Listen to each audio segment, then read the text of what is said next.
श्री शिवाय नमस्तुभ्याम। हर हर महादेव। पूज्य गुरु जी की श्री बेत्रवती शिव महापुराण कथा विदिशा मध्य प्रदेश से चल रही है, जिसका लाभ सभी शिव भक्त प्राप्त कर रहे हैं। तो पूज्य गुरु जी ने अपनी द्वितीय दिवस की श्री शिव महापुराण कथा बेत्रवती में वर्णन किया था कि यदि किसी नारी को, बहन को 19 से 20 वर्ष हो गए हैं और उन्हें संतान की प्राप्ति नहीं हुई है, तो जैसा कि हमारे शास्त्र वर्णन करते हैं कि सावन के माह में 2 लोटे जल अर्थात कांवड़ जल समर्पित करने का भाव प्रकट होता है शिवलिंग पर।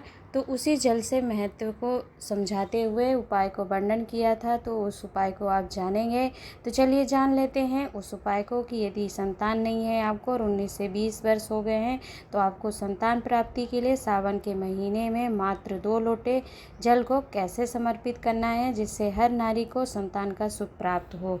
तो देर नहीं करते हैं, चलिए जान लेते हैं क्या करना है आपको। कि हमारे शास्त्र वर्णन करते हैं कि सावन के माह में पूरे वर्ष आप 1 लोटा जल समर्पित करिए, परंतु सावन के महीने में नियम है, हमारे शास्त्र वर्णन करते हैं कि कांवड़ जल शिवलिंग पर देव अधिदेव महादेव को समर्पित किया जाता है, जिसमें 2 लोटे जल लेकर के यदि आप किसी तीर्थ या फिर किसी देवालय में या फिर कहीं दूर भगवान को समर्पित करने नहीं जा पाते हैं, तो अपने पास के नज़दीक में जो शिवालय हो, जहाँ पर शिवलिंग विराजमान हो, उसी पर संतान प्राप्ति की कामना के लिए यदि आपको 19 से 20 वर्ष हो गए हैं, तो अपने हाथ में 2 लोटा जल ले लीजिए और घर से फिर किसी भी शिवालय में पहुँच कर के क्या करेंगे, आप स्क्रीन पर आप देख सकते हैं वीडियो के माध्यम से कांवड़ जल अर्थात 2 लोटा जल समर्पित करते हुए दिखाया गया है। तो इसी प्रकार आपको अपने दोनों हाथों में 2 लोटा जल ले लेना है। प्रयास करिएगा कि तांबे का ही लोटा लें आप।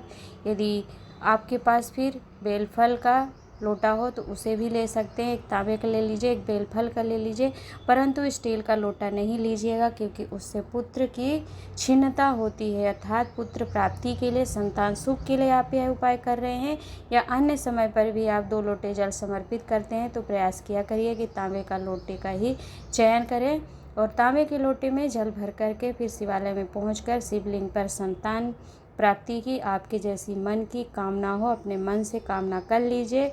अपना नाम गोत्र बता दिया करिए, क्योंकि किसी भी उपाय को करते हैं तो नाम गोत्र को बताना, बोलना बहुत निश्चित होता है, बहुत आवश्यक होता है। तो बता दिया करिए और फिर अपने दोनों हाथों से कांवड़ की तरह 2 लोटे जल को समर्पित करिएगा। आप ध्यान दीजिएगा कि आप जब संतान प्राप्ति की कामना करते हो 2 लोटा जल सावन के माह में समर्पित करेंगे, तो किस महादेव का नाम लेकर समर्पित करेंगे। आपको श्री घृष्णेश्वर महादेव और तुम्रुकेश्वर महादेव 2 नाम लेते हुए कांवड़ जल 2 लोटा समर्पित करना है। धीरे धीरे धार गिराइए और कामना करते हुए फिर संपूर्ण जल को समर्पित करते हैं। तो यदि आपका 19 वर्ष हो गया है, 20 वर्ष हो गया है और फिर भी संतान की प्राप्ति नहीं हुई है, तो आपको संतान की प्राप्ति निश्चित ही होती है। सावन के माह में 2 लोटे कांवड़ जल का इतना महत्व है। तो आप सभी प्रयास करिएगा संतान प्राप्ति के लिए। इस उपाय को आप कर सकते हैं। और जो लोग पूरे माह जल समर्पित करने जाते हैं, तो उन्हें कांवड़ जल अर्थात 2 लोटों से जल अवश्य ही समर्पित करना चाहिए, जिससे कि आपको संतान सुख के साथ ही अन्य कामनाएं भी पूर्ण होती हैं।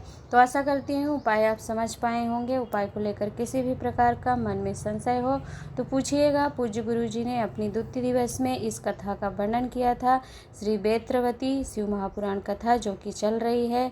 तो उपाय करके देखिएगा। आज के लिए इतना ही, मिलते हैं नए उपाय के साथ। तब तक के लिए हर हर महादेव।